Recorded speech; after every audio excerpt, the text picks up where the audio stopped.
Tuhan begitu rendah hati untuk menebus segala dosa dan kesalahan kita. Kita mengucap syukur kalau pada hari ini juga kita boleh datang, kita boleh beribadah, kita boleh sujud menyembah Tuhan Yesus. Itu suatu karunia yang luar biasa untuk setiap kita. Haleluya. Mari kita tundukkan kepala, kita mempersiapkan hati kita untuk kita masuk dalam ibadah kita pada hari ini. Selamat sore juga untuk yang live streaming. Kiranya damai sukacita Natal selalu menyertai setiap anak-anak Tuhan dimanapun berada. Kita akan memulai ibadah kita. Kita mempersiapkan hati dan pikiran kita.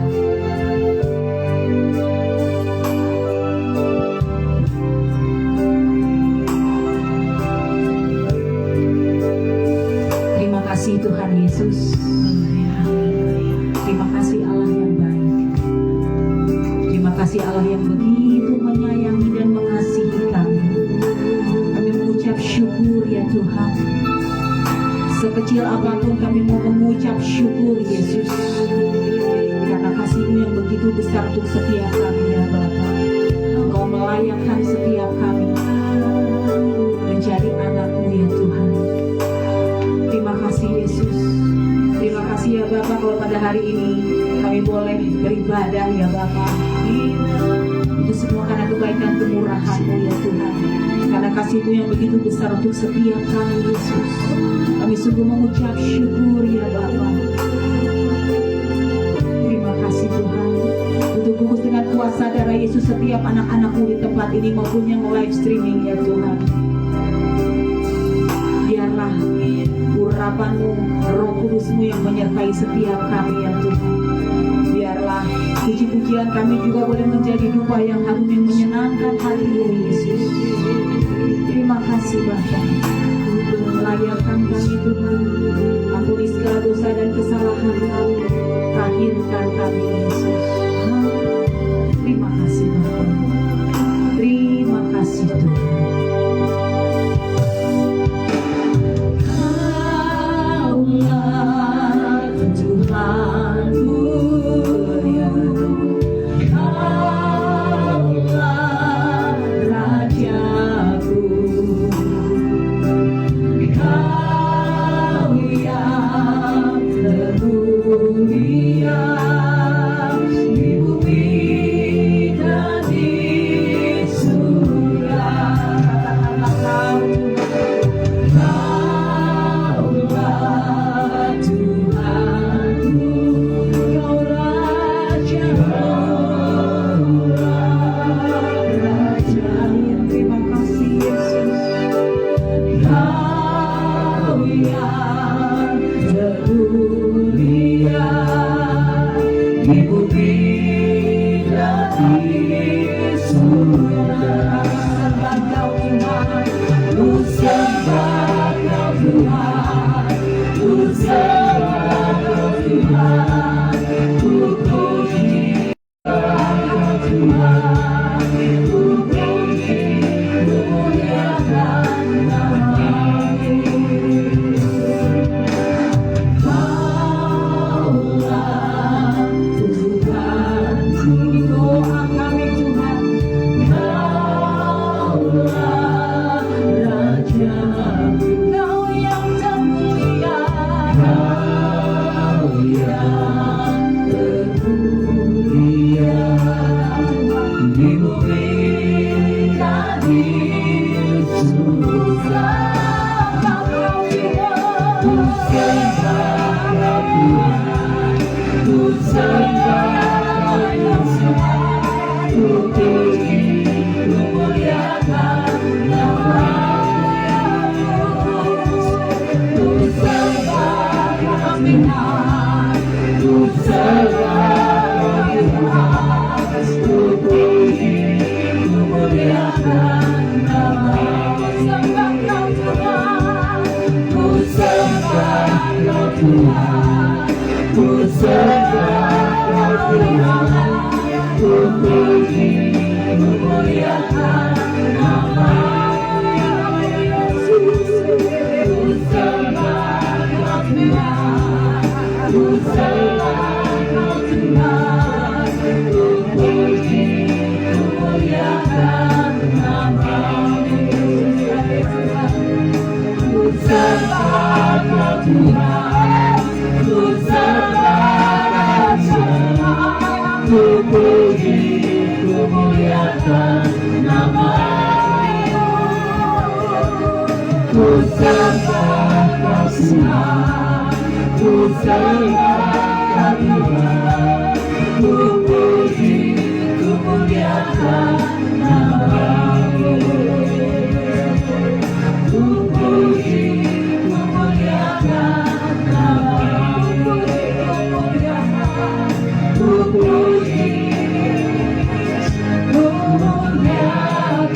buat kasih setiamu di dalam hidupku. Ku bersyukur, ku bersyukur,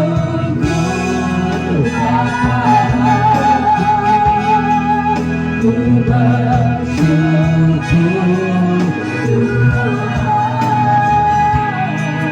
buat kasih setiamu di dalam hidupku. Ku bersyukur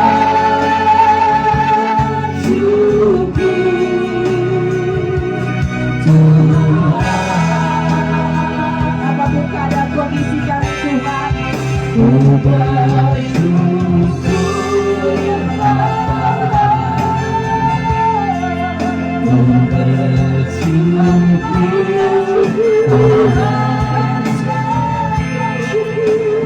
kasih setiamu di dalam hidupku. Ku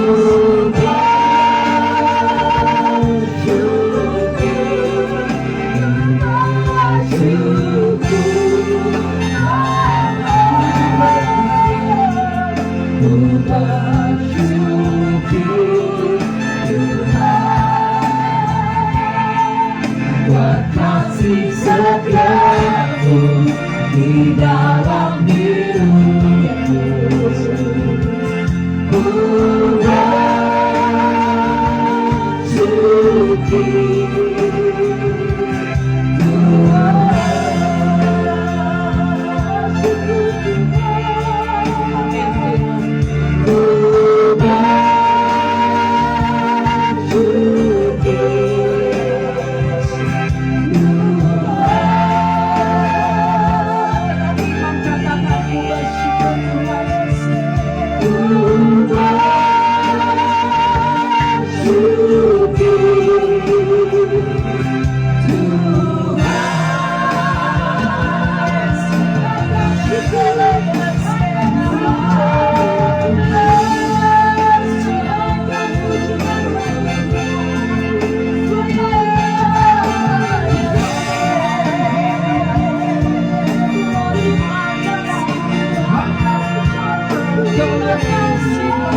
terlebih dahulu sudah memberikan begitu banyak berkat dan setia. Amin Yesus.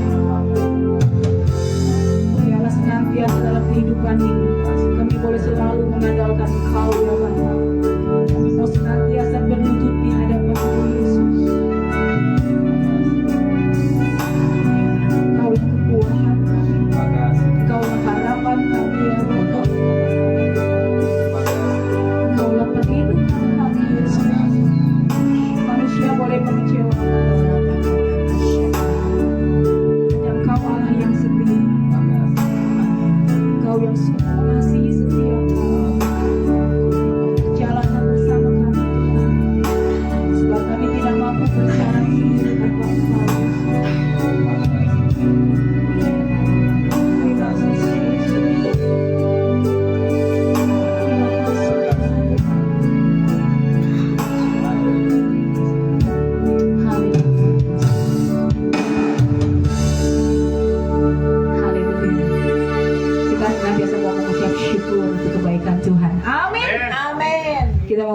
surga bersama Tuhan Yesus. Kita surga bergema. Haleluya. Kita mau menari buat Tuhan Yesus kita. Seperti Daud menari buat Tuhan Yesus.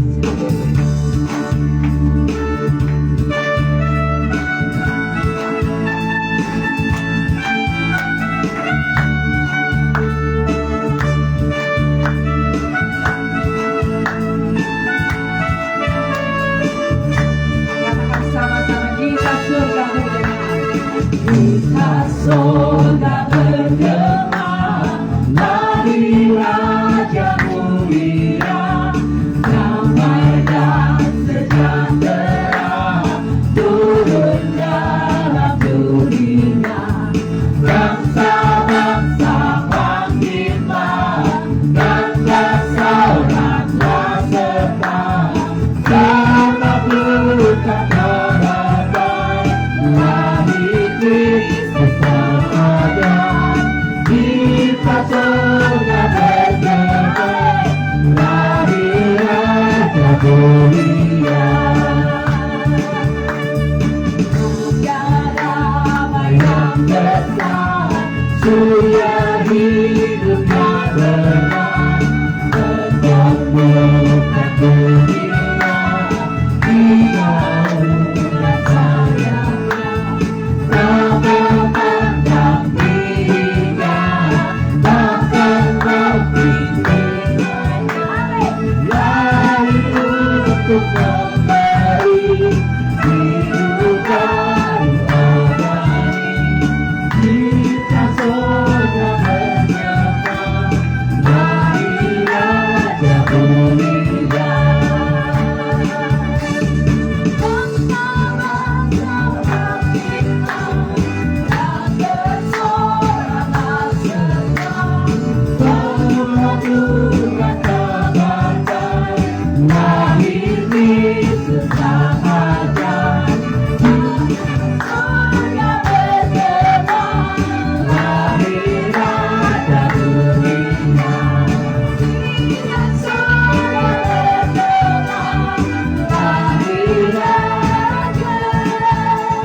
Ditolong Tuhan, katakan yes. Yes ya. Yes. Siapa yang pernah ditolong Tuhan? Yes. Wah, Tuhan kayaknya ada yang nggak ngaku nih. Yang pernah ditolong Tuhan? Yes. Aduh lemas. Yang pernah ditolong Tuhan? Yes. Amin.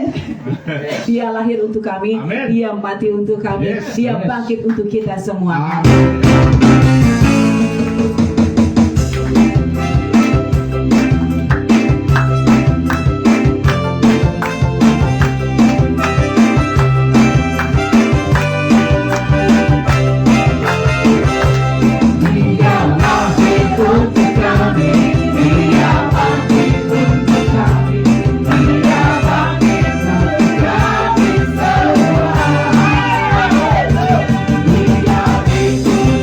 Dia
firman Tuhan, kita mau bilang sama Tuhan bahwa kita sungguh-sungguh membutuhkan Tuhan Yesus. Kita sungguh perlu Tuhan Yesus. Amin. Yes. Dan kita adalah domba-dombanya yang lemah. Kita butuh pertolongan Tuhan. Kita butuh Tuhan untuk memegang setiap tangan kita. Haleluya.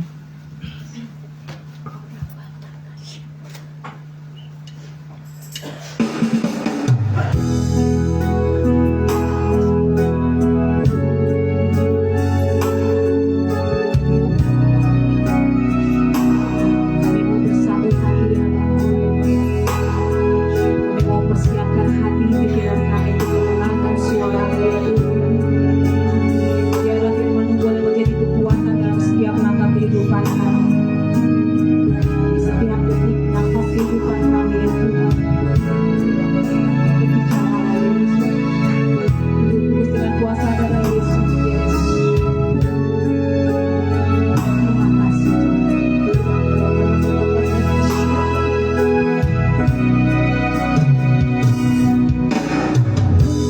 Kemanakah kami mencari kasih sejati? Kemanakah kami berseru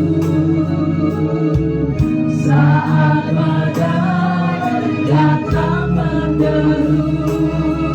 Yang kami tahu hanya Kau yang mampu pulihkan segala sesuatu. Kami perlu keajaiban-Mu. Kami butuhkan sentuhan tangan-Mu. Kami tak dapat jalan sendiri. Kami perlukan Tuhan.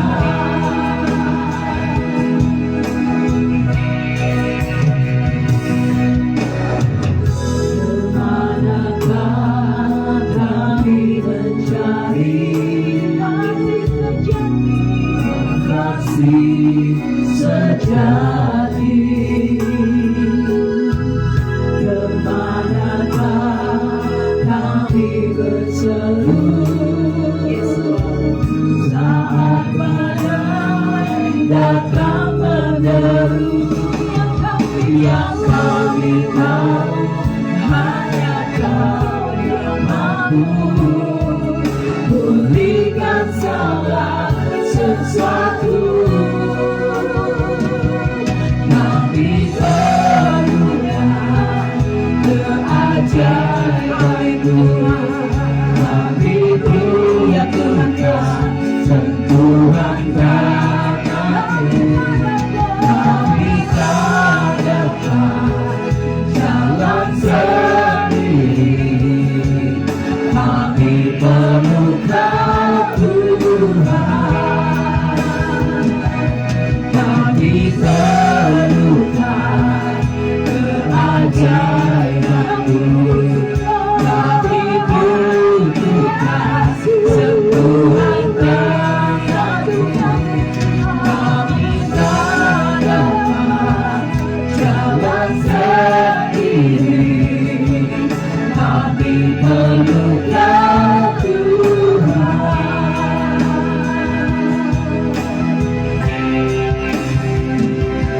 Kami perlukan keajaiban-Mu. Kami butuhkan sentuhan tangan-Mu. Kami tak dapat jalan sendiri. Kami perlukan Tuhan.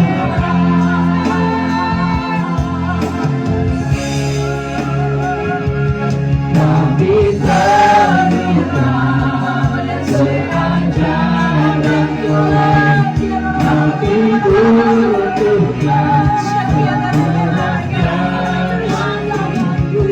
Kami tak dapat jalan sendiri.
Keajaiban dari sabdamu. Beritahukan apa yang jadi isi hatimu bagi kami siap mendengarkan dan kuduskan, layakkan kami untuk menerima, mendengar firman-Mu. Roh Kudus mengurapi kami semua, khususnya hamba-Mu. Hamba-Mu tidak ada apa-apanya Tuhan, ya Engkau sendiri berbicara lewat hamba-Mu untuk menyampaikan isi hati-Mu kepada kami semua, supaya kami mendapatkan rema firman. Berfirmanlah, kami siapkan diri kami untuk mendengar dan firman. Ucap syukur demi nama Tuhan Yesus. Semua kita percaya katakan amin. Berkati, silakan. Baik, terima kasih ke Ibu Lani dan Pak Yusuf ya. Sebenarnya Bapak Ibu ya, saya sebenarnya nggak bisa datang sebenarnya. Lupa asli ya saya. Ada jadwal, ada gini soal Bapak Ibu ya. Ada gembala senior ngundang saya perayaan Natal tanggal 8. Kalau saya mah biasanya nggak pernah tanggal, tapi perhatiin hari ya. Aduh, saya lupa. Pas besok kemarin tuh. Aduh, iya besok tanggal 8 ya. Apa yang terjadi Bapak Ibu? Saya tolak ya. Mestinya saya, Bu maaf, hati saya tidak tidak tentram Bapak Ibu ya. Hati saya, aduh gimana ini? Udahlah, terima aja. Akhirnya saya minta izin kepada gembala senior itu. Nah, akhirnya diizinkan ya. Bapak Ibu, mari kita langsung saja buka dalam Yesaya pasal 9. Baik, Yesaya pasal 9. Kita akan bicara masih tetap tema tentang Natal ya. Di bulan Desember ini banyak bicara tentang Natal. Karena memang ini adalah hari-hari yang mau mendekati Natal. Baik, Yesaya pasal 9 ayat yang ke 5. Mari Bapak Ibu bangkit berdiri, kita akan baca bersama-sama ayat ini. Silakan bangkit berdiri, kita akan baca bersama-sama ayat ini dengan suara keras. Oke, sudah dapat? Kalau nggak ada Alkitab, lihat aja di layar ya. Demikian bunyi firman Tuhan. 2, 3. Sebab Dia sepatutnya sorry. Yesaya 9 ayat 5, Pak. Sebab seorang Ya itu, betul. Oke. Ya, ulangi. 2, 3. Sebab seorang anak telah lahir untuk kita, seorang putra telah diberikan untuk kita, lambang pemerintahan ada di atas bahunya, dan namanya disebutkan orang penasehat ajaib, Allah yang perkasa, Bapa yang kekal, Raja damai. Puji Tuhan, silakan duduk, Tuhan berkati. Sekali lagi saya berterima kasih pada Bapak Yusuf ya dan Ibu ya sudah mempercayakan saya untuk melayani firman Tuhan ya. Ini bukan suatu kebetulan karena emang harus saya sampaikan Bapak Ibu ya. Karena ya memang panggilan saya adalah panggilan melayani, bukan usaha ya. Usaha itu tambahan. Ya. Oke, untuk memenuhi betul. Oke Bapak Ibu. Karena begini Bapak Ibu, saya karena dikasih wejangan sama almarhum hamba Tuhan senior Opa Ordin, Ibu Lani tahu. Wow, katanya, nama saya Apula. Kalau kamu motivasi kamu melayani cari duit, mending kamu usaha, dagang. Sampai sekarang saya ikuti Bapak Ibu. Kenapa? Melayani katanya itu adalah pengabdian dan pengorbanan. Ya, saya ikuti. Makanya saya dagang. Oke, enak dagang dapat duit ya? Tidak minta. Tidak ngajuin proposal. Oke, baik Bapak Ibu. Baik, kita lihat ayat ini. Bapak Ibu, dalam Yesaya pasal 9 ayat 5 ini bicara tentang nubuatan ya. Pak tema firman Tuhan adalah hari ini, sore ini adalah tentang nubuatan. Siapa yang tahu arti nubuatan di sini? Ada yang tahu apa itu arti nubuatan? Pasti terjadi. Apa, Bob? Pasti terjadi. Pasti terjadi. Oke, kita tampul. Ada yang lain? Apa itu arti nubuatan? Penglihatan. Boleh, oke. Kita tampung aja. Ada lagi? Ibu Debbie? Ibu Rani? Apa arti nubuatan? Pak Pendi? Aduh, ya mak, terus baru karena samu kan. Oke, dalam terjemahan bahasa Indonesia KBBI, nubuatan itu adalah wahyu dari Allah, ya, wahyu dari Tuhan. Ingat, wahyu dari Tuhan. Nah, di situ dikatakan juga tentang bicara ramalan. Tapi kita nggak ambil ramalan ya, karena ramalan bicara tentang hal yang hal yang goib atau yang di luar itu lah, ya. Tapi kita bicara tentang wahyu dari Allah atau Tuhan ya. Yang anti Allah, oke lah nggak apa-apa. Wahyu dari Tuhan ya, wahyu dari Tuhan, wahyu dari Allah. Oke. Bapak Ibu, kita lihat dalam kisah Yesaya pasal 7. Ini nubuatan juga. Nubuatan di sebelum pasal 9, pasal 7 dikatakan juga. Coba Yesaya pasal 7 ayat 14. Pak Penis tolong bantu Pak. Yesaya pasal 7 ayat 14.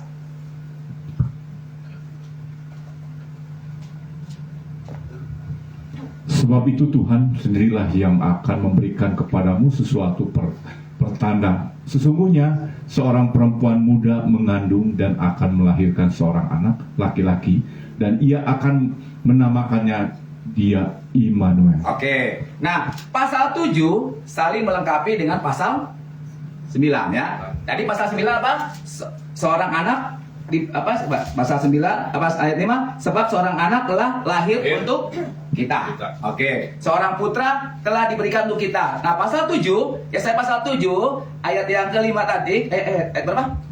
Ayat 14, sebab Tuhan sendirilah yang akan memberikan kepadamu suatu pertanda, sesungguhnya seorang perempuan muda mengandung dan akan melahirkan seorang anak laki-laki. Bapak Ibu, saya mau tanya, pasal 7 dan pasal 9 ini nubuatan tentang siapa? Pak Penny?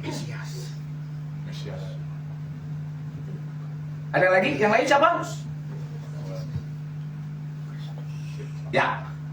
Pasal 7 dan pasal 9 ini, ya saya ini menubuatkan tentang siapa? Kristus, yaitu Yesus Kristus. Ingat, nubuatan ini bukan bicara pada pribadi yang lain, tapi kepada siapa? Tuhan kita, Yesus Kristus. Oke, jadi Yesus yang lahir ini adalah seorang laki-laki ya. Seorang laki-laki, bukan perempuan. Makanya disebut ya apa? Isa bin Maryam ya. Seorang laki-laki. Oke. Nah, Bapak Ibu, ini bicara tentang nubuatan tentang Yesus. Dan kalau Bapak Ibu perhatikan, semua Alkitab dari Kejadian sampai kepada Wahyu itu bicarakan tentang siapa? Satu pribadi. Hanya satu pribadi siapa? Yesus Kristus. Nah, sebelumnya saya pasal 9, pasal 7 ini datang, dinubuatkan, Kejadian pasal 3, coba kita lihat. Sudah diberitahukan juga. Coba kita lihat. Ini kita akan bicara tentang sejarah ya. Kejadian pasal 3.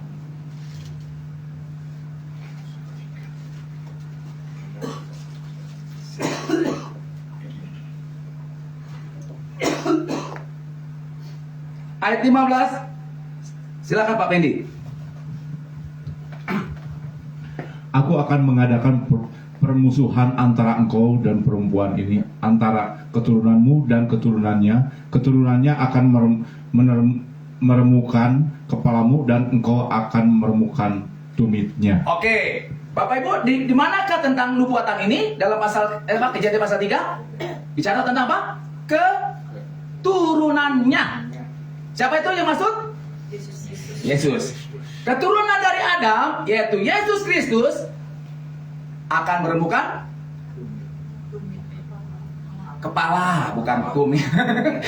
Akan meremukkan kepala. Siapa yang dimaksud? Ya, kepala siapa ini? Iblis ya. Jadi ya Bapak Ibu, jadi ingat, Yesus sebelum kita biasa ya menubuatkan tentang pribadinya, Tuhan sudah berbicara tentang Yesus yang akan datang nanti ke dunia, yang akan meremukkan kepala setan. Jadi Bapak Ibu ingat ya, dalam kekristenan itu pertama bicara apa? Kelahiran ya. Kelahiran, lalu kematian, kebangkitan, kenaikan, dan satu lagi apa? Kedatangannya yang kedua kali. 4 ini sudah digenapi, tinggal 1, yaitu kedatangannya yang tidak lama lagi ya. Tapi kita akan bicara tentang kelahirnya. Jadi ingat, satu pribadi ini sebelum dia lahir, dia sudah diberitahukan sebelumnya. Jadi ada beberapa tokoh Alkitab, ada pribadi ya di dalam tokoh Alkitab yang sebelum dia lahir sudah diberitahukan. Contohnya nih, waktu Yakub dan Esau. Tuhan berkata apa? Bahwa akan ada 2 anak ya. Oke, diberitahukan kepada Ishak bahwa ada 2 anakmu nanti. Nah, dan salah satunya adalah tentang Yesus.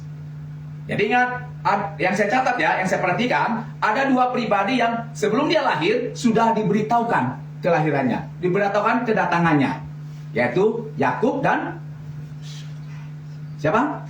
Yesus. Jadi ingat Bapak Ibu, inti dari kekristenan adalah fokusnya, sentralnya siapa? Yesus. Dari Kejadian sampai Wahyu, sentralnya adalah Yesus. Tuhan berbicara kepada si iblis, ular itu, bahwa keturunannya akan meremukkan kepalamu. Itu bicara tentang bahwa dirinya akan datang mengalahkan setan. Ya. Jadi nggak Bapak Ibu, kelahiran itu memberikan damai. Kematian memberikan apa? Penebusan. Kebangkitan memberikan apa? Kemenangan. Kenaikan. Apa Bapak Ibu? Memberikan apa? Memberikan apa? Roh Kudusnya. Oke, Yesus naik, Roh Kudus dicurahkan, diberikan. Kedatangan. Memberikan apa? Hidup yang kekal. Hidup yang kekal. Untuk bersama-sama dia dengan dia di surga. Ingat Bapak Ibu, surga yang dijanjikan Yesus dengan surga yang dijanjikan yang lain itu berbeda. Surga yang dijanjikan Yesus adalah surga yang dimana akan ada pemerintahan. Nanti Bapak Ibu kita lihat dalam Yesaya nanti ya, akan ada pemerintahan. Nanti saudara dan saya akan bersama-sama dengan Tuhan memerintah di kerajaannya. Betul? Betul. Ya. Nah, itu nanti kita lihat dalam Yesaya. Jadi ingat, kelahirannya memberikan damai. Coba kita lihat dulu peristiwa waktu Yesus lahir, ketika dia lahir. Coba kita lihat dalam Lukas. Ini spektakuler Bapak Ibu ya, bahwa kelahiran Yesus luar biasa. Kita lihat dulu kelahiran Yesus. Lukas pasal yang kedua tentang kelahiran Yesus. Ayat 13 sampai ke 14. Silakan Pak Pendi. Dan tiba-tiba tampaklah bersama-sama dengan malaikat itu sejumlah besar bala tentara sorga yang memuji Allah, katanya. 14. Kemuliaan bagi Allah di tempat yang maha tinggi dan damai sejahtera di bumi di antara manusia yang berkenan kepadanya. Ya, pada waktu kelahiran Yesus ada suatu peristiwa malaikat bersukaria. Malaikat memuji, menyembah Tuhan. Jadi ada di Alkitab tercatat pada waktu malaikat ada dua hal yang di Alkitab mencatat ketika malaikat itu bersukaria. Pertama, pada waktu kelahiran Yesus. Yang kedua, pada waktu satu orang bertobat, beribu-ribu malaikat bersorak. Jadi dua peristiwa yang dimana malaikat memuji Tuhan pada waktu Yesus lahir, pada waktu satu orang bertobat, beribu-ribu untuk malaikat di surga bersorak-sorai. Oke, jadi ingat Bapak Ibu, peristiwa kelahiran Yesus memberikan apa? Damai. Karena di sini katakan damai sejahtera di bumi di antara manusia yang berkenan kepadanya. Oke, kita kembali dalam Yesaya Bapak Ibu. Kita kembali dalam Yesaya pasal 9 tadi.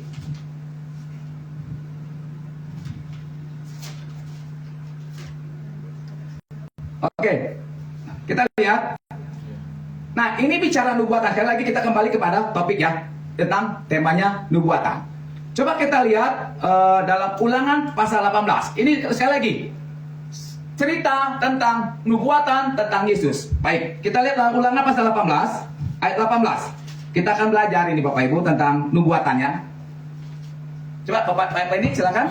Ulangan 18 ayat 18. Ulangan 18 ayat 18. Ya. Seorang nabi akan kubangkitkan bagi mereka dari antara saudara mereka, seperti engkau ini. Aku akan menaruh firmanku dalam mulutnya, dan ia akan mengatakan kepada mereka segala yang kuperintahkan kepadanya. Oke. Ayat ini bicara kepada siapa Bapak Ibu? Pada siapa lagi? Kepada Yesus. Jadi ayat ini menjadi perdebatan ya, perdebatan di antara ya agama A dengan B. Tapi kita mengakui bahwa yang dimaksud dalam Ulangan 18 ayat 18 ini adalah tentang Yesus ya. Karena apa? Di situ dikatakan seorang nabi akan kubangkitkan bagi mereka dari antara saudara mereka. Kata saudara, garis bawahi kata saudara, bukan di luar saudara. Jadi satu keturunan, satu suku. Oke? Jadi ada perdebatan nih bahwa itu si A, tapi kita mengakui bahwa itu adalah Yesus karena saudara. Jadi satu suku. Tidak ada nabi di luar bangsa Israel. Oke? Kecuali hanya dua, yaitu satu Nabi Ayub. Itu di luar dari suku Israel. Yang kedua, Bapak Ibu tahu tentang Bileam bin Beor, seorang nabi yang dimana nabi mata duitan, bagi duit ya. Kenapa? Karena dia bernubuat kalau ada orang memberikan upah. Peristiwa waktu kuda berbicara kepada Nabi Bileam, Ya apa katanya? Ada malaikat maut di depan dia. Jadi ada dua ya nabi di luar bangsa Israel. Yang saya catat ya, yang saya tahu ya, yaitu satu Ayub, yang kedua Bileam. Tapi sekali lagi, Bileam ini nabi upahan, yang dimana nabi mata duitan. Oke, kita kembali dalam Yesaya, Bapak Ibu. Saya senang bicara tentang nubuatan ini, Bapak Ibu. Karena apa? Nubuatan ini adalah wahyu dari Allah. Bapak Ibu pernah di sini ada yang pernah dinubuatkan oleh seseorang? Pernah? Ada yang di sini yang dimana Tuhan berbicara kepada si A untuk disampaikan kepada kita bahwa begini. Pernah? Oke, kalau pernah gini, Bapak Ibu. Coba kita lihat ini contoh. Saya lupa di mana ayat tadi bahwa coba kita lihat dalam Bilangan 13. Coba kita lihat dalam Bilangan 13. Saya lupa ingat ayatnya ini. Bilangan 13. Sorry, saya lupa 23 gitu ayat 11. Coba, di mana kalau ada seorang nabi di tengah-tengahmu, ketika dia bernubuat dan nubuatnya itu digenapi, baru dialah seorang nabi. Jadinya Bapak Ibu, nubuatan yang kita dengar, yang kita terima, yang kita dapatkan dari Tuhan, itu pertama harus kembali sesuai dengan apa yang tercatat di firman Tuhan. Contoh gini, contohnya saya bernubuat ke Pak Pendi, Pak Pendi, kamu nanti akan kawin dengan si A. Ya, maaf ya Pak Pendi. B dengan B. Nah, tetapi apa yang terjadi? Kawin-kawin. Apakah itu nubuatan? Tidak. Jadi ingat, nubuatan yang dari Tuhan harus kembali sesuai dengan yang firman Tuhan katakan. Dan yang kedua, nubuatan itu memberikan damai sejahtera. Saya pernah Bapak Ibu terima ayat ini nih, seperti dalam kemarin saya pernah sampaikan bahwa ya saya berapa tuh, bahwa Tuhan memberikan sungai-sungai di padang gurun dan di padang belantara gitu. Itu saya terima dan saya alami sampai saat ini. Meskipun ada ya kekurangan tapi tetap ada sungai-sungai mengalir, ada berkat-berkat Tuhan mengalir. Bahkan ini lebih ekstrim lagi. Tuhan menubuatkan bahwa kekayaan bangsa-bangsa akan datang kepada saya. Ekstrim kan? Tapi saya terima 2 kali. Kenapa?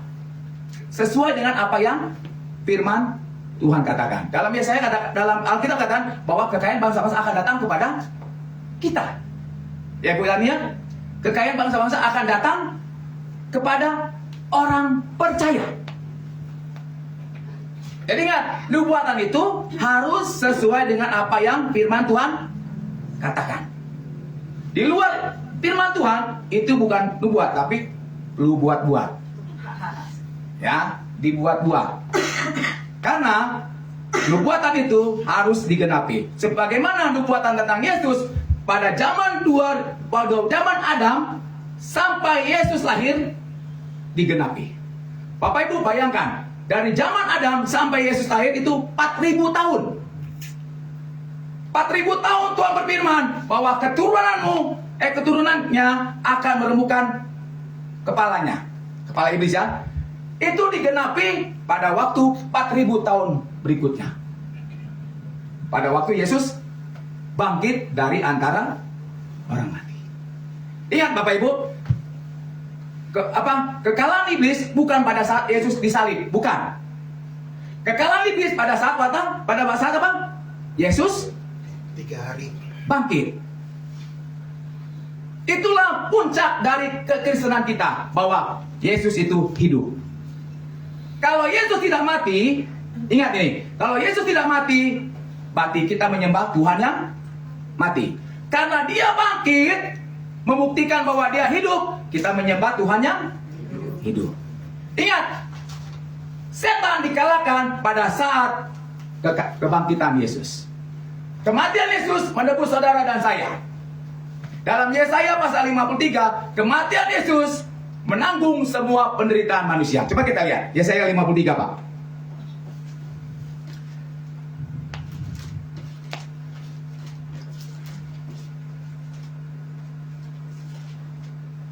Kita lihat ayat 4 sampai yang ke-5. Silakan Bu Lani, bacakan Bu. Ayo Bu, ambil tangan tuh Bu, ambil tutun Bu. Ayo Bu. Tetapi sesungguhnya penyakit kitalah yang ditanggungnya, Oh Ibu Lani ini Pak. dan kesengsaraan kita yang dipikulnya. Padahal kita mengira dia kena tulah, dipukul dan ditindas Allah. 5 Pak, lanjut. Tetapi dia ditikam oleh karena pemberontakan kita. Dia diremukkan oleh karena kejahatan kita. Ganjaran yang mendatangkan keselamatan bagi kita ditimpakan kepadanya. Dan oleh bilur-bilurnya kita menjadi sembuh. Oke Bapak Ibu, sekali lagi ingat ya. Kematian Yesus menebus saudara dan saya dari dosa. Bukan menebus dosa ya, tapi menebus manusia dari dosa. Ingat, kematian Yesus menebus kita dari dosa dan menanggung semua penderitaan manusia. Makanya Yesus katakan di kayu salib, sudah Selesai. Kelahirannya menggenapi nubuatan yang disampaikan oleh nabi-nabi dari zaman Adam sampai Yohanes Pembaptis. Yohanes berkata, persiapkanlah jalan di padang gurun. Itu bicara siapa, saudara? Untuk mempersiapkan Yesus, saudara, yang akan datang. Ada suara dari padang gurun berkata, luruskanlah jalannya apa ya? Nah, itu bicara apa? Tentang kedatangan Yesus. Luar biasa. Dari kitab Yesaya ini, saudara, sampai ke zaman Yesus itu 700 tahun. Ingat, nubuatan ini 700 tahun baru digenapi Yesus lahir datang ke dunia. Oke, dari Adam sampai ke Yesaya itu 765 tahun. Bayangkan Bapak Ibu. Nubuatan dari ratusan tahun akhirnya tergenapi. Nah, bagaimana dengan firman Tuhan yang kita dengar? Janji Tuhan yang kita dengar. Apakah Bapak Ibu tetap percaya bahwa Tuhan pasti menggenapi? Ya, ini ratusan tahun Bapak Ibu ya, bahkan ribuan tahun. Dari 4000 tahun dari zaman Adam sampai Yohanes Pembaptis digenapi. Coba, saya lupa itu tadi ya. 23, bilangan 23 coba Bapak Ibu. Bilangan 23 ayat 19 kalau nggak salah. Coba. Oh ya, ayat 19 silakan. Bu Lani, ayo Bu. Kami tertunduk Bu.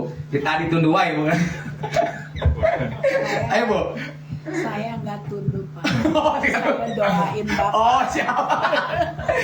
Siap. Ayo Pak Kendi. Allah bukanlah manusia, sehingga ia berdusta, bukan anak manusia, sehingga ia menyesal. Masakan ia berfirman dan tidak melakukannya, atau berbicara dan tidak menepatinya. Amin. Ingat Bapak Ibu, dari zaman Adam sampai Yohanes Pembaptis, nubuatan tentang Yesus, firman Tuhan, wahyu Allah, wahyu Tuhan bahwa Yesus akan datang digenapi akhirnya. Bagaimana dengan firman Tuhan ini pada kita? Apakah kita tetap yakin bahwa Tuhan akan menggenapinya? Jangan lihat waktunya, tapi lihat komitmen Tuhan. Di situ kata apa? Ayat 19 tadi, Allah bukanlah manusia sehingga ia berdusta, bukan anak manusia sehingga ia menyesal. Masakah dia berfirman dan tidak melakukannya? Udah berapa tahun Bapak Ibu firman Tuhan belum digenapi dalam diri kita? Apa sudah menyerah? Apa Anda menyerah? Udah 10 tahun? 20 tahun? Tuhan, mana janjimu Tuhan? Kok belum digenapi juga Tuhan? Apakah kita menyerah? Ingat ini, 700 tahun dari Yesaya sampai Yesus akhir digenapi akhirnya. Jadi Tuhan tidak lihat waktu, tapi Dia akan menyatakan tepat pada waktunya. Oke, kita kembali dalam Yesaya ya. Apa? Kita kembali dalam Yesaya. Baik. Yesaya pasal 9.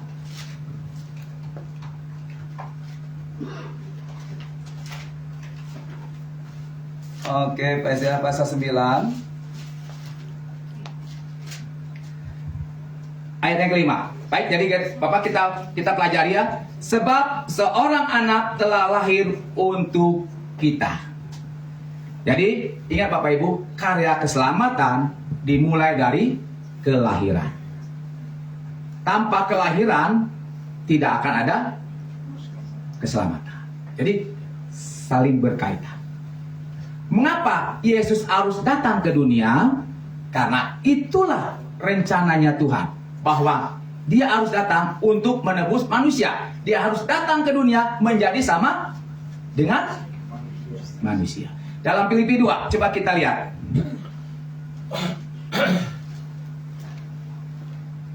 Oke, Filipi 2.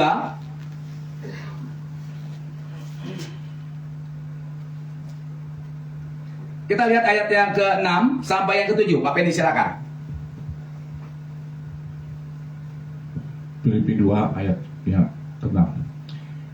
Yang walaupun dalam rupa Allah tidak menganggap kesetaraan dengan Allah itu sebagai milik yang harus dipertahankan. 7. Melainkan telah menggosokkan dirinya sendiri, mengosongkan dirinya sendiri, dan Ia mengambil rupa seorang hamba dan menjadi sama dengan manusia. Oke. Jadi Bapak Ibu ingat, kenapa Yesus harus datang? Karena apa? Supaya ada keselamatan. Ingat Bapak Ibu, pada zaman perjanjian lama bangsa Israel, untuk pengampunan dosa, bangsa Israel harus apa? Memotong lembu atau domba. Kalau yang tidak mampu, burung merpati, tekuk ya. Ingat ini. Jadi pada zaman dulu darah binatang menutupi dosa manusia, dan bagi Tuhan itu tidak tepat. Maka daripada itu harus ada darah manusia sendiri yang akan menutupi, mengampuni semua dosa manusia. Tanpa darah tidak ada pengampunan. Tanpa pertumpahan darah tidak akan ada penebusan. Maka daripada itu Dia datang ke dunia menjadi manusia. Kalau zaman perjanjian lama, Tuhan datang menampakkan diri menjadi seorang malaikat Allah. Ya, ingat, ketika Dia datang ke dunia ingin bertemu dengan seseorang, Dia menampakkan diri menjadi malaikat Allah. Tetapi beda pada zaman kasih karunia, pada zaman penebusan, Tuhan datang menjadi manusia. Beda ya. Tujuan apa? Supaya ada pertumpahan, ada pencurahan darah. Darahnya sendiri, darah Yesus yang menjadi penebusan bagi manusia. Penebusan dosa manusia, supaya manusia diselamatkan. Ingat Bapak Ibu, tanpa darah tidak ada penebusan, tidak ada pengampunan. Jadi ingat, mengapa Yesus harus mati? Bahkan ada celutukan. Kok tuannya Kristen disalib, ya? Naik telanjang lagi, ya? Itulah salah satu jalannya untuk menebus manusia. Dia harus mati di kayu salib. Ingat, tanpa kematian, tanpa pencurahan darah, tidak ada pengampunan, penebusan. Jadi Tuhan sengaja datang mengosongkan dirinya menjadi manusia. Coba kita lihat dalam Yohanes pasal yang ke-1.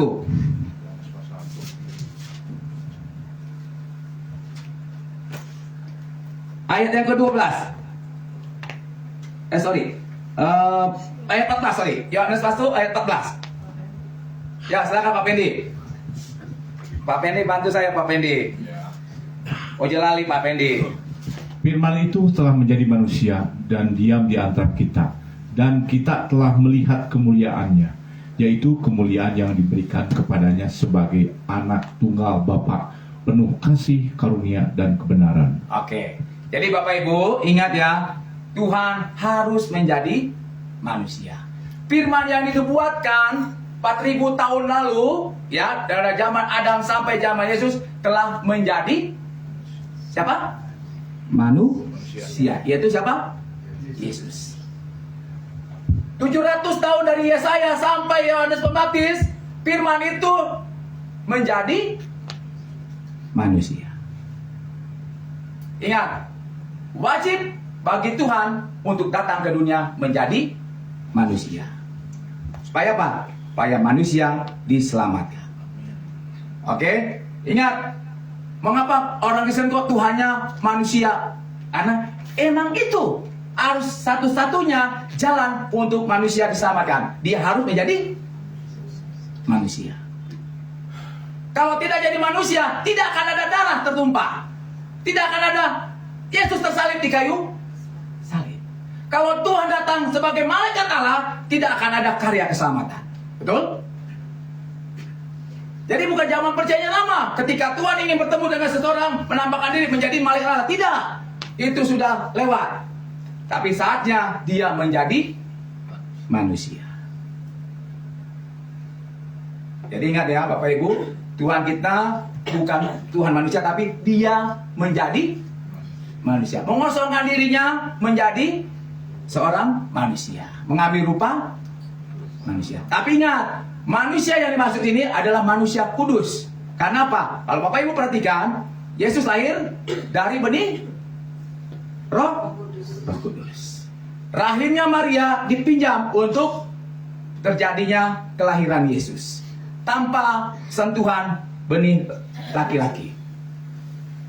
Makanya dia manusia yang kudus tanpa benih laki-laki. Kalau ada benih laki-laki, berarti Yesus tidak kudus, karena pada dasarnya manusia sudah jatuh dalam dosa. Oke, sudah paham ya Bapak Ibu? Jadi ini bicara tentang nubuatan, tentang kelahiran Yesus yang kita akan rayakan nanti tanggal 25. Jadi dia memang harus datang menjadi manusia. Mungkin kita ada orang bilang, kok kenapa Tuhan kamu manusia sih? Emang harus begitu. Kalau dia tidak jadi manusia, tidak akan ada keselamatan. Betul? Ya, harus menjadi manusia dia. Karena firman itu yang 4000 tahun telah menjadi manusia. Yang dinubuatkan dari ribuan tahun, dari ratusan tahun sampai zaman Yohanes Pembaptis telah menjadi manusia. Oke, jangan malu mengatakan bahwa Tuhan kita Tuhan manusia. Emang dia menjadi manusia supaya apa? Supaya ada keselamatan. Dan supaya apa? Ada pertumpahan, pencurahan darah, ada pengorbanan darah. Kalau zaman dulu bangsa Israel harus mengorbankan lembu sapi untuk dapat pengampunan, tapi di zaman anugerah, zaman Yesus, darahnya lah yang menjadi penebusan bagi kita. Betul? Ya, darahnya cukup hanya darah Yesus, tidak perlu darah binatang, tidak perlu darah yang lain, apalagi darah babi ya, tidak perlu, cukup darah Yesus. Sekali selamanya. Saudara tidak perlu harus berbuat inilah supaya dapat pengampunan. Tidak perlu, cukup datang kepada Yesus, katakan, Tuhan ampuni saya, maka saudara akan mendapatkan pengampunan. Tuhan selamatkan saya, maka saudara akan mendapatkan keselamatan. Cukup sekali darah Yesus. Haleluya. Tuhan kita luar biasa. Dia mau datang ke dunia karena dia cinta pada manusia. Karya tangannya telah jatuh dalam dosa pada waktu kejadian di Taman Eden. Dia punya planning, rencana untuk menyelamatkan manusia. Kejatuhan manusia, lalu Tuhan buat rancangan, yaitu dia harus datang ke dunia untuk menyelamatkan manusia itu sendiri. Luar biasa. Tidak ada Tuhan yang seperti itu ya, yang peduli, yang care, yang mau datang menemui kita. Tuhan kita itu Yesus Kristus. Oke, kita kembali dalam Yesaya. Yesaya pasal 9 tadi. Saya pelajari Bapak Ibu ya ayat ini. Jadi tadi saudara, sebab seorang anak lahir telah lahir untuk kita. Jadi ingat, ini bicara nubuatan bahwa Yesus datang yang adalah seorang laki-laki telah lahir lewat seorang perempuan, yaitu Maria.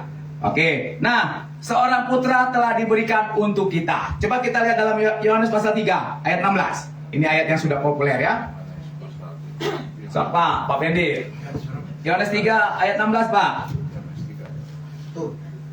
Pak lanjut.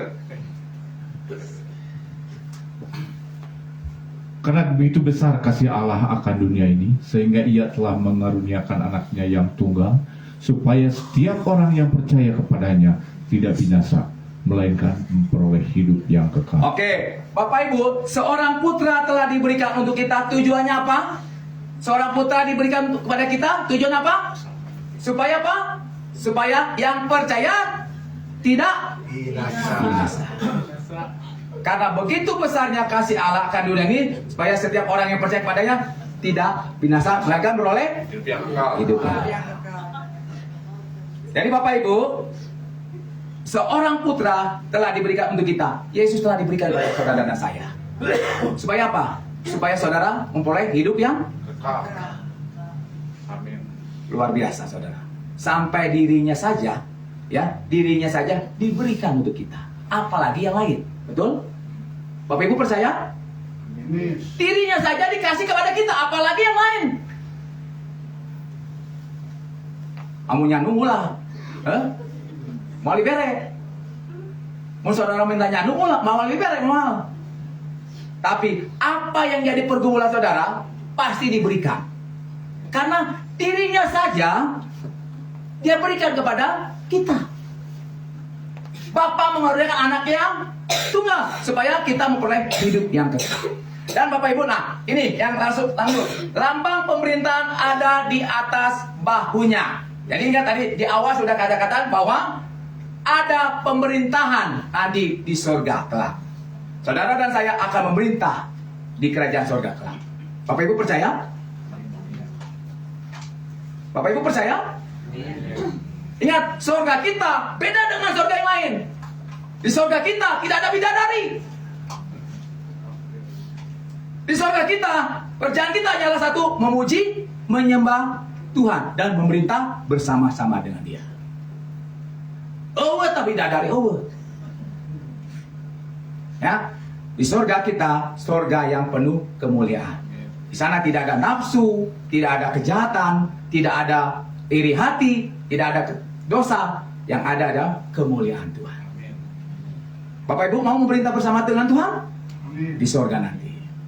Di surga juga, saudara, kita punya tempat tinggal. Betul? Di mana tuh ayatnya?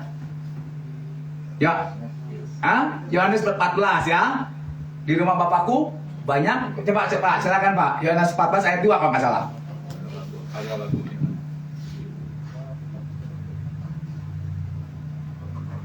Silakan Pak. Di rumah Bapakku banyak tempat tinggal. Jika tidak demikian, tentu aku mengatakannya kepadamu, sebab aku pergi ke situ untuk menyediakan tempat bagimu. Amin. Bapak Ibu mau ke sana? Mau? Ulah wakayeun nanya. Ulah wakayeun can waktu nanti. Di surga Tuhan sediakan tempat bagi saudara saya. Selain kita memerintah, ada tempat tinggal yang Tuhan sediakan bagi kita. Ini ada kesaksi, ada suatu, pernah saya dengar cerita gini ya. Jadi ada majikan dengan pembantu, ya, majikan dengan pembantu. Nah, pada suatu kali majikannya bermimpi. Majikan bermimpi dibawa malaikat Tuhan ke surga. Ya, di surga itu ada rumah-rumah, dia lihat rumah yang besar. Wah, karena dia tahu kan bahwa di surga itu ada rumahnya ya. Nah, dia pikir, dibawalah majikan ini melewat untuk ke rumah.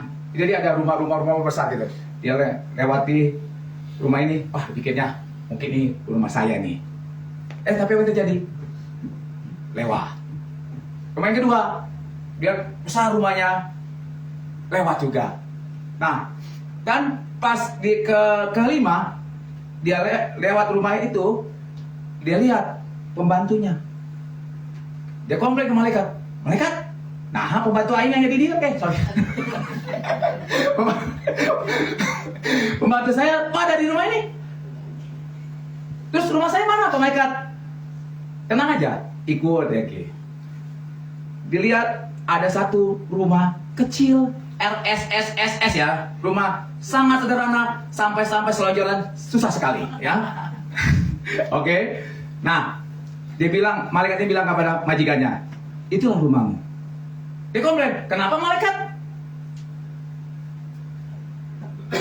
Nah, malaikat menegur kepada majikannya, selama kamu hidup, pembantu kamu rajin memberi. Mane, medit. Kamu pelit. Nah. Kopet. Mereknya hese, cap jahe, KPW. Jadi Bapak Ibu, menentukan rumah kita besar atau tidak di sorga, itu dari pada saat kita masih di bumi. Semakin Anda banyak berkorban untuk Tuhan dan pekerjaannya, katakan apa? Kumpulkanlah hartamu di surga. Ya, ngengat dan karat tidak akan merusakkannya. Bapak Ibu mau RSSSSS atau rumah yang lux, yang tipe 45 atau berapa? Mau yang mana? Di surga ada rumah kita loh. Nah, untuk menentukan bangunannya itu besar atau tidak, itu tergantung kita di bumi. Semakin kita memberi hidup kita kepada Tuhan, memberi diri kita melayani Tuhan, atau mempersembahkan diri kita dan sebagainya, itu menjadi harta yang kita kumpulkan di surga. Aminnya kecil, letik. Kamu bicara mereh mah esek. Kalau bicara persembahan, berkorban, susah. Nah, Bapak Ibu, jadi ingat, sekali lagi di rumah di surga ada rumah kita. Bapak Ibu percaya bahwa di surga ada rumah kita? Ya. Renovasilah rumah itu, rumah kita masing-masing dengan hidup kita persembahkan kepada Tuhan. Ya, ingat, yang menentukan diri kita pada waktu kita masih hidup. Nah, ketika kita nanti panggil Tuhan, ya, kalau Tuhan datang kedua kali, kita akan menempati rumah kita masing-masing. Oke, nah selanjutnya Bapak Ibu, namanya disebutkan orang, kita bicara tentang nama. Bapak Ibu, nama yang paling luar biasa, nama yang paling berkuasa adalah nama Yesus. Coba kita lihat dalam Filipi. Silakan Pak, bantu Pak. Filipi 2 Pak.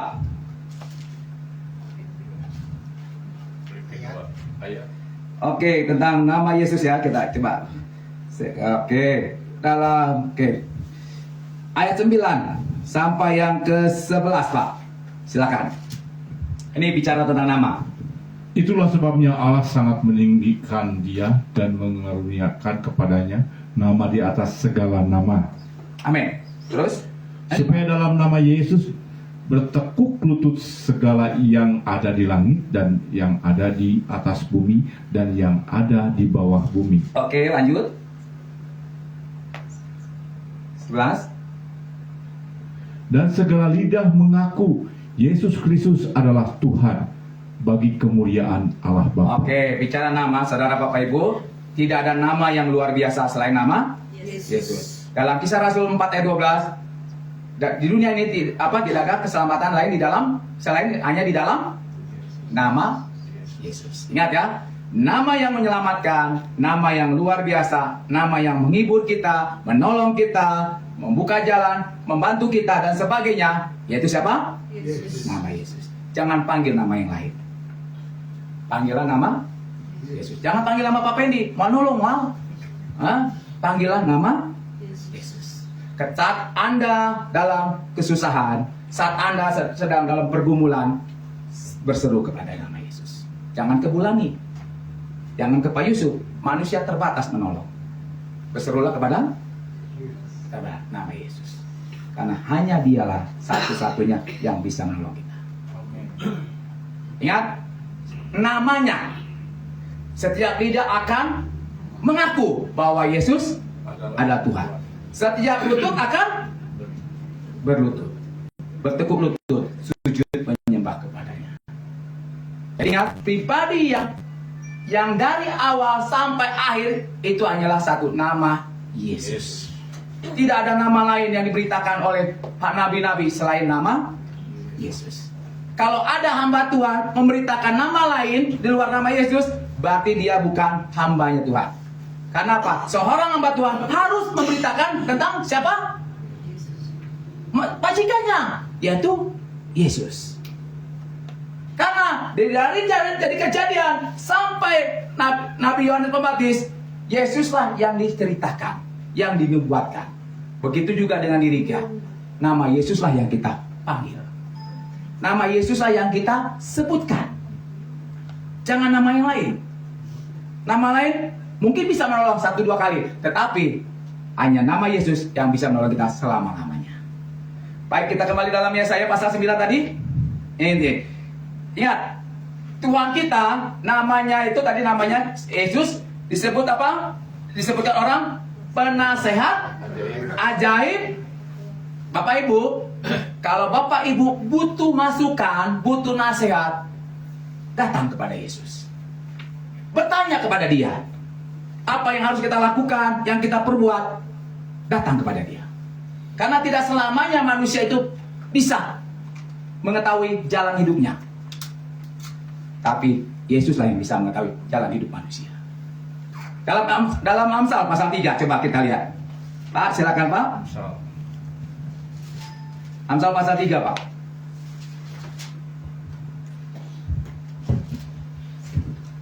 Ayat yang ke-5 sampai yang ke-8, Pak. Percayalah kepada Tuhan dengan segenap hatimu dan janganlah bersandar kepada pengertianmu sendiri. Akuilah Dia dalam segala lakumu, maka Ia akan meluruskan jalanmu. Lanjut, Pak. Janganlah engkau menganggap dirimu sendiri bijak. Takutlah akan Tuhan dan jauhilah kejahatan. Itulah yang akan menyembuhkan tubuhmu dan menyegarkan tulang-tulangmu. Jadi Bapak Ibu, jangan menganggap diri kita bijak. Minta nasihat kepada Tuhan. Apa yang harus kita lakukan? Saya suka bertanya kepada Tuhan. Tuhan, kumaha ieu? Kadang-kadang saya pakai bahasa Sunda. Kumaha ieu Tuhan? Tolong saya Tuhan. Kenapa? Saya menganggap Tuhan itu sebagai sahabat saya. Ketika saya ada butuh sesuatu, butuh pertolongan, butuh lagi bingung dan sebagainya, saya bertanya kepada Dia. Kadang-kadang, Ibu, Bapak Ibu ya, saya suka sujud. Tuhan, kumaha ieu? Tolong saya. Saya senang berlutut, saudara. Karena apa? Di sekolah kita diajarkan untuk kita bersujud, merendahkan diri.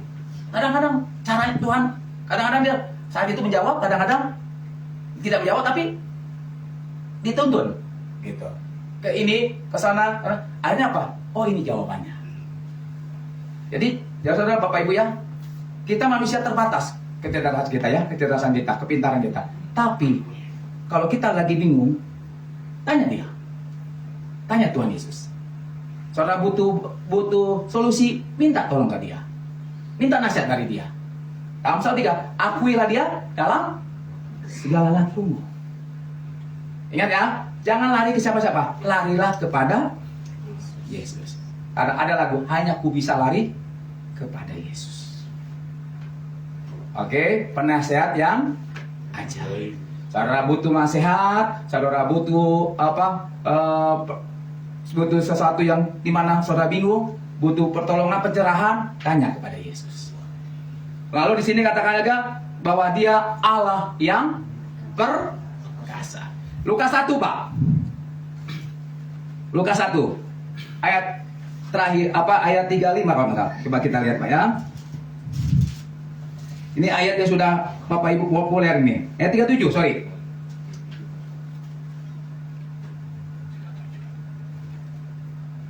Oke, silakan Pak Pendi. Sebab bagi Allah tidak ada yang mustahil. Oke. Allah kita Allah yang perkasa, sanggup melakukan segala perkara. Ada yang sulit bagi kita, bagi Dia tidak ada yang sulit. Betul?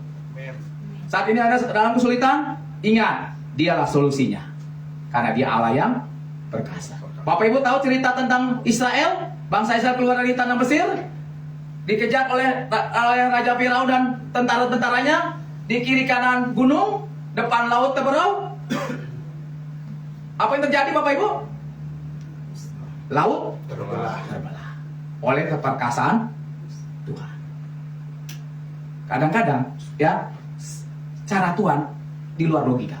Betul? 1001 macam cara Tuhan untuk nolong kita. Mungkin kita lagi sangat sulit. Aduh Tuhan gimana? Begini, mentok. Bogono, mentok. Mundur, kena. Maju, bingung juga. Kumaha Tuhan? Tapi dia bisa melakukan perkara yang luar biasa.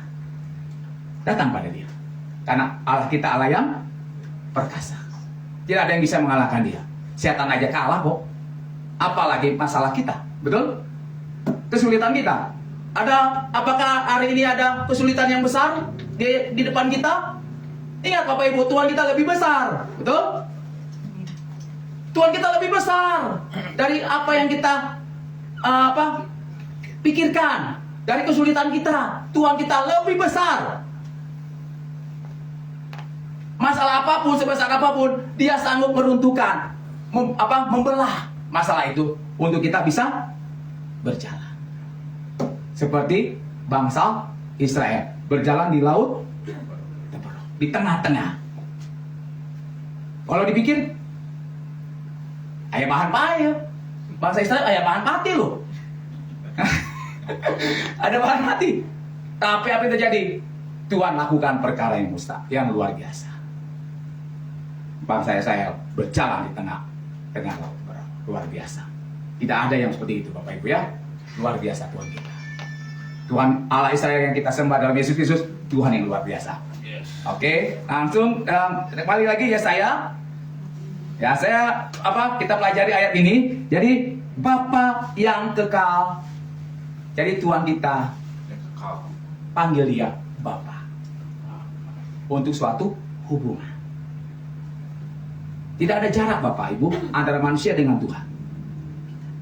Hanya sebatas doa. Ketika Yesus mati di kayu salib, tirai bait Allah terbelah dua. Supaya apa? Supaya manusia bisa datang langsung kepada Tuhan. Bisa menemui Tuhan. Tidak perlu lagi pakai pengantara. Tidak perlu lagi pakai imam. Tapi langsung kepada dia. Panggil dia siapa? Bapa. Untuk suatu hubungan. Gus Dur pernah berkata. Ya, pernah Bapak tahu Bapak Ibu tentang cerita Gus Dur? Tentang, wah Tuhan Kristen itu Bang, manggil Tuhannya Bapak. Amun Burama, alo. Ya, sepupu. Nah, jadi gitu Bapak Ibu. Panggil dia Bapak. Kita adalah anak-anaknya. Saudara saya adalah anak-anaknya. Hubungannya dekat. Tuhan tidak pernah menjaga jarak. Manusia bisa jaga jarak. Yang kaya dengan miskin bisa ada jarak. Betul? Ya, hamba Tuhan dengan jemaat kadang-kadang ada jarak. Kadang-kadang pakai pembatas. Wah, ini kursi untuk hamba Tuhan. Ini kursi untuk tamu. Tapi di hadapan Tuhan kita sama. Tidak ada jarak antara kita dengan Tuhan. Betul? Dia Bapa kita. Dan terakhir, Raja Damai. Kelahirannya memberikan damai sejahtera. Apakah Bapak Ibu hari ini gundah gulana, risau? Tenang, ada damai sejahtera. Kata firman Tuhan, damai sejahtera ku berikan kepadamu. Dan coba kita lihat Yohanes 14 Pak, ayat terakhir Pak. Ayat 27 kalau nggak salah Pak. Oke, ayat 27, silakan Pak Pendi. Damai sejahtera kutinggalkan bagimu, damai sejahtera kuberikan kepadamu, dan apa yang kuberikan tidak seperti yang diberikan oleh dunia kepadamu. Janganlah gelisah dan gentar hatimu. Amin. Apakah ada damai di hati kita? Ada damai, karena Yesus Raja damai. Tuhan memberkati. Mari kita bangkit berdiri, sehingga silakan kita nyanyikan lagu tadi, Dia lahir untuk kami, ya. Karena ini hari mau kita merayakan kelahiran Tuhan Yesus, kita nyanyikan sukacita ya. Dia lahir untuk kami. Silakan Bu Rani.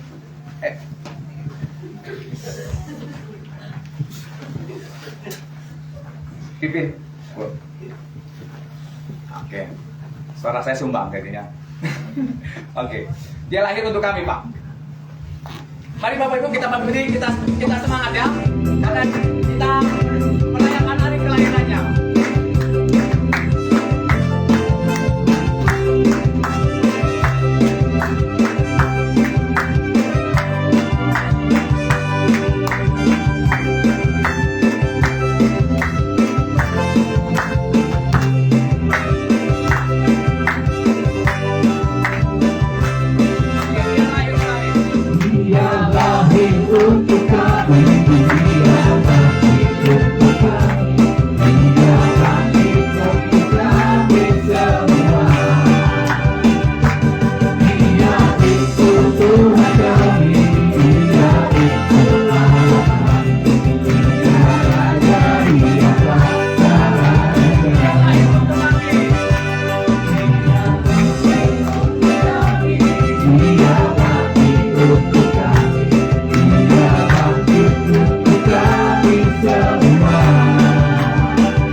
Mengucap syukur kehadirat-Mu Bapa Surgawi. Engkaulah Tuhan kami, tidak ada yang lain Tuhan.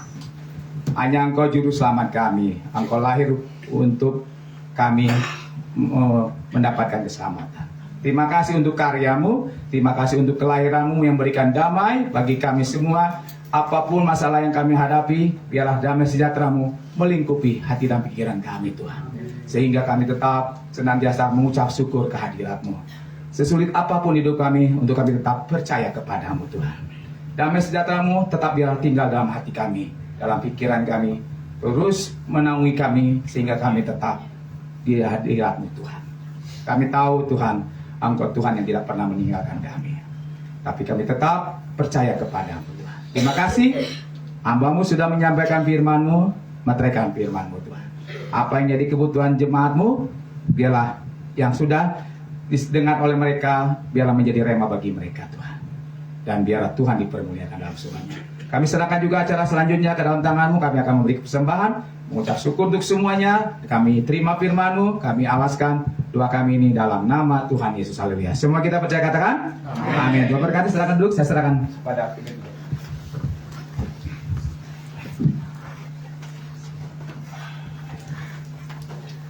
Puji Tuhan, luar biasa ya firman yang menguatkan untuk setiap kita. Biar Purba juga Tuhan berikan kesehatan, kekuatan, bisnisnya lancar terus, semakin banyak berkatnya, pelayanannya dipakai Tuhan terus, luar biasa dahsyat. Amin. Tenang Pak, nanti Pak rumahnya jadi Pak- gedung. Jangan pelit. Supaya masuk Purba- surga. Pak Purba nanti ingat kok hari ini akan memberikan sumbangan Natal untuk kita semua. Haleluya, amin. Mari kita memberikan yang terbaik buat Tuhan Yesus kita. Untuk kolektan.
Amin.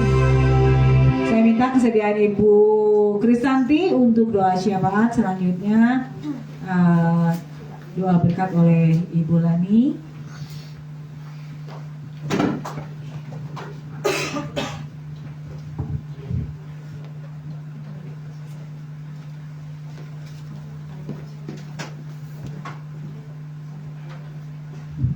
Mari saya undang bangkit berdiri.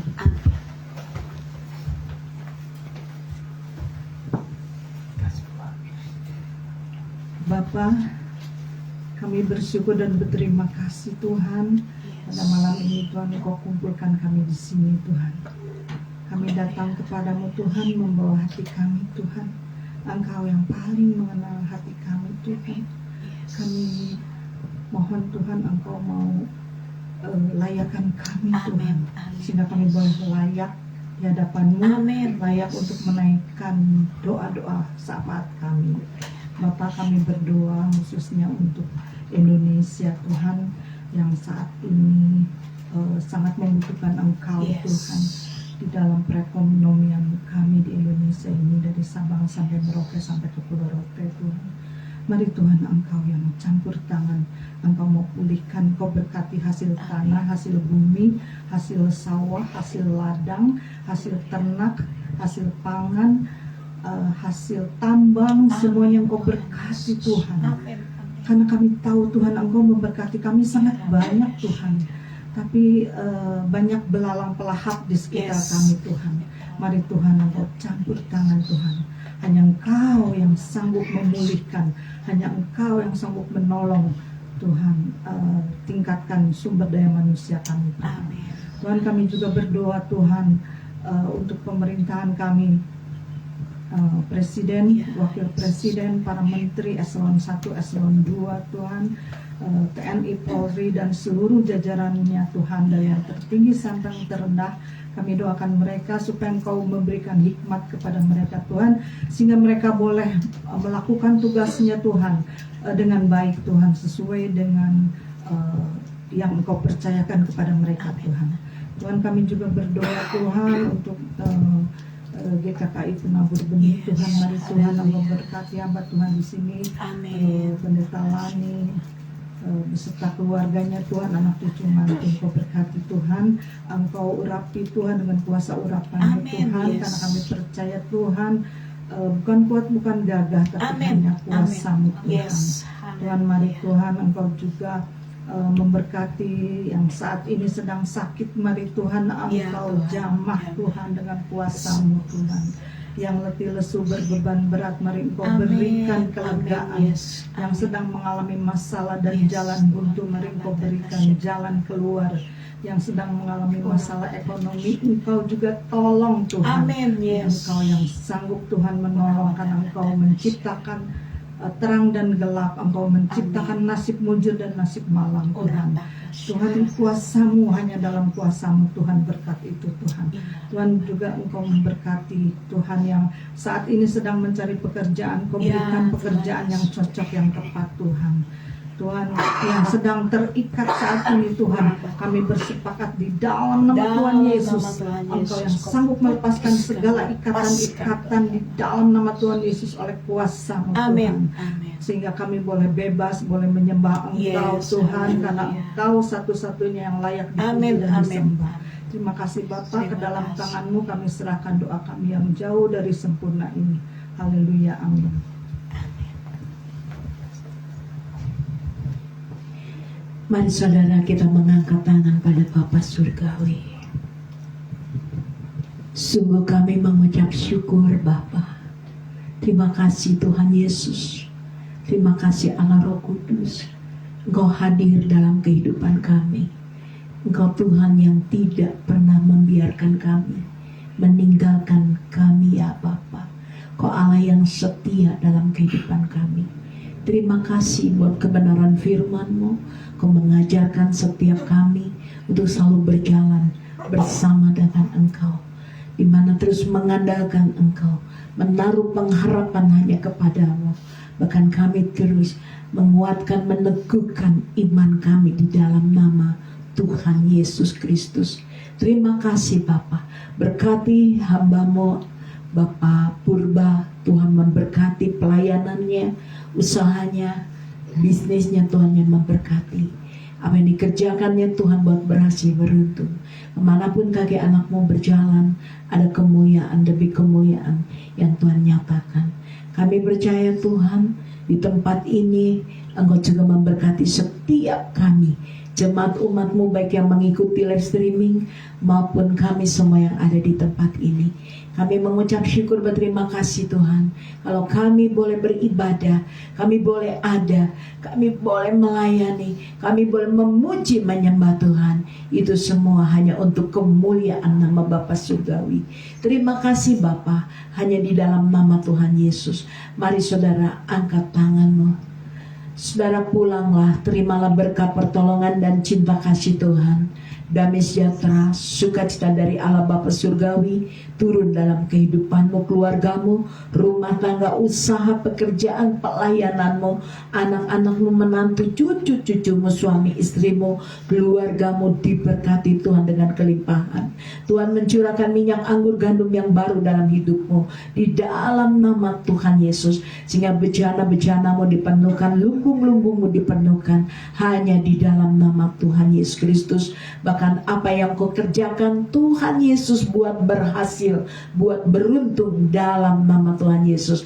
Kemanapun kakimu melangkah berjalan, ada Tuhan Yesus yang selalu menyertai engkau, yang selalu memberkati, menudungi, membentengi, bahkan memayungi. Bahkan kami percaya Tuhan, ada tangan kasih kuasa-Mu yang terus menyertai setiap kami. Di dalam nama Bapa, Anak, Putra, dan Roh Kudus, dalam nama Tuhan Yesus Kristus, mulai malam hari ini hingga hidup yang kekal.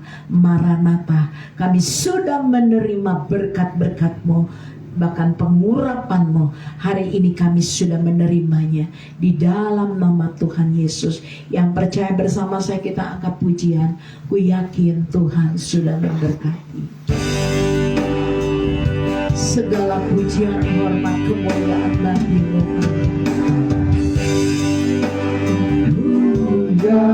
kami sangat yakin, kami sangat percaya untuk kasih kuasa-Mu yang mengalir di tempat ini.